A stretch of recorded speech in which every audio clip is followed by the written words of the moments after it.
یہ پہلو قابل غور ہے کہ فکری، نظریاتی اور تہذیبی ہم آہنگی کے باوجود ہم سیاسی اور اقتصادی تعاون کے بے پناہ امکانات کو عملی جامہ پہنانے سے کیوں قاصر ہے؟ امت کے اجتماعی مسائل، امت کو درپیش مسائل کا مداوع کیوں نہیں کر پا رہے ہیں؟ کیا یہ امر قابل افسوس نہیں کہ اسلامی ممالک کی مجموعی تجارت کا صرف 10% حصہ باہمی تجارت پر مشتمل ہے؟ کیا ہمارا سرمایہ، ہماری توانائیاں، ہماری صلاحیتیں پوری طرح امت مسلمہ کی فلاح و بہبود اور ترقی و خوشحالی کے کام آ رہی ہیں؟ صورتحال کی سنگینی اس وقت اور بڑھ جاتی ہے جب یہ تلخ حقیقت ہمارے سامنے آتی ہے کہ بعض اسلامی ممالک کے درمیان کشیدگی اور تنازعات کی فضا موجود ہے۔ یہ امر محتاج وضاحت نہیں کہ آج جو قومیں اپنے جغرافیائی حدوں سے نکل کر دوسرے ممالک کے سیاسی، نظریاتی، تہذیبی تشخص پر اثر انداز ہو رہی ہے، ان کا سب سے مؤثر ہتھیار اکنامی ہے۔ بدقسمتی سے دنیا کا اقتصادی نظام ایسے استحصالی تصورات پر مبنی ہے جو اسلامی تعلیمات سے کسی طور پر ہم آہنگ نہیں۔ ایک جامع اور ہمہ پہلو اسلامی نظام معیشت کی تشکیل اور عمل پذیری نہایت ضروری ہے جو سود کی لعنت سے پاک اور جدید دور کے اقتصادی تقاضوں کے مطابق ہو۔ اسلامی ترقیاتی بینک کی خدمات قابل قدر ہے، لیکن اسلامی ممالک کی بڑھتی یورپ مشترکہ کی مالی مفادات کے لیے کرنسی کا نظام رائج کر چکا ہے۔ میں تھوڑا سا اس میں اختصار کرتے ہوئے تھوڑا سا آگے چلتا ہوں کیونکہ میرا اس میں وقت ختم ہو گیا ہے۔ لاہے عمل کے طور پر چند چیزیں میں آپ لوگوں کے سامنے رکھتا چلوں کہ دیگر شرکائے مذاکرہ کی جانب سے متفرق اور مختلف باتیں آ چکی ہیں۔ تحریری طور پر پیش کرنے کے سبب عین وقت پر اس میں تکرار کو حذف کرنا ممکن نہیں۔ چند ایک باتیں زیر گفتگو لاتے ہوئے اپنی بات کو سمیٹتے ہیں۔ عامت المسلمین کو اپنے مقصد وجود سے آگاہ کروانا نہایت ضروری ہے۔ اسلامی معاشرے کے جس فرد کو بھی یہ احساس دلا دیا جائے کہ وہ زمین پر اللہ کا نائب بنا کر بھیجا گیا ہے، خیر امت میں شامل کیا گیا ہے، برائیوں سے روکنے والا اور بھلائیوں کا حکم دینے والا بنا کر ایک مقصد زندگی کے ساتھ بھیجا گیا ہے، تو اس میں فکر و عمل کا بیج پڑ جائے گا۔ اب صرف آپ کو اس بیج کی آبیاری کرنی ہوگی۔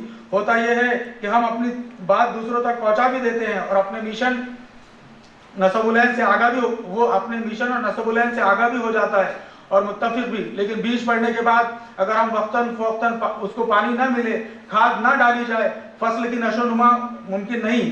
مثال کے طور پر آپ نے کسی کو اسلامی لٹریچر دیا اور بعد میں کبھی اس سے ملاقات ہی نہیں کی تو وہ کتاب اس بیج کی مانند ہوگی جس کو وقت پر پانی اور کھاد نہیں ملی اور بیج زمین میں سڑ جائے گا۔ پھر اگر کوئی بیج پودے کی شکل اختیار کر بھی لے تو اس کے اطراف کانگریس کے پودے یعنی جنگلی گھاس اگ جائے گی اور اس کی نشو و نما رکاوٹ پیدا کرے گی۔ یہی خیال ہم کو انفرادی ربط میں رکھنا ضروری ہے۔ ہمارے دروس قرآن ہی رہے، وہ خطابات عام ہونے سے اس کی روحانیت کم ہو جاتی ہے اور انسان کو جھنجھوڑنے والا جو انداز قرآن کا ہے اس کی جگہ رسمی تقاریر لوگوں کو اسلام سے بدظن کر رہی ہے۔ ہم ایک اہم بات یہ کہ بات پہنچانے والے کو قول و عمل میں تضاد نہ ہو۔ ایک اہم بات یہ کہ بات پہنچانے والے کے قول و عمل میں تضاد نہ ہو۔